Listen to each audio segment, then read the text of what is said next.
त्र्यंबकेश्वर या ठिकाणी 3 पत्रकारांवरती पार्किंगच्या वरून हल्ला झालेला आहे आणि त्याच्यामध्ये ते जखमी पण झालेले आहेत। त्यांच्यावरती उपचार चालू आहेत। अत्यंत गंभीर आणि निषेधार्ह घटना आहे।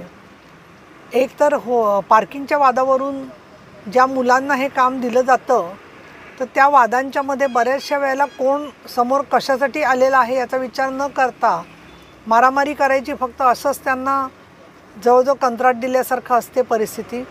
आणि अशा वेळेला असे जीवघेणे हल्ले होत असतील तर या पार्किंगच्या देण्याच्या कंत्राटांना काहीतरी नियमावली करण्याची गरज झालेली आहे। नाशिकचे पोलीस अधीक्षक बाळासाहेब पाटील यांच्याशी मी बोलले आहे।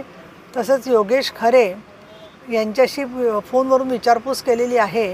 किरण ताजणे जे आहेत ते हॉस्पिटलमध्ये ICU मध्ये आहेत, परंतु त्यांच्या तब्येतीच्या संदर्भात देखील डॉक्टरांशी मी बोलते आहे।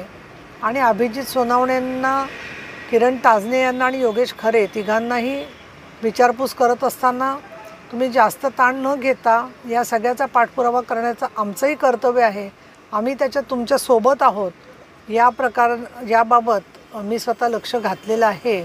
माननीय मुख्यमंत्री देवेंद्र फडणवीस, माननीय उपमुख्यमंत्री एकनाथजी शिंदे यांच्याकडे मी या संदर्भातली माहिती पाठवत आहे आणि सरकार या केसमध्ये पत्रकारांचा संरक्षण कायदा आणि त्याचबरोबर खून करण्याचा प्रयत्न यासारखी गंभीर कलमं लावेल अशा दृष्टीने आज परिस्थिती दिसते आहे।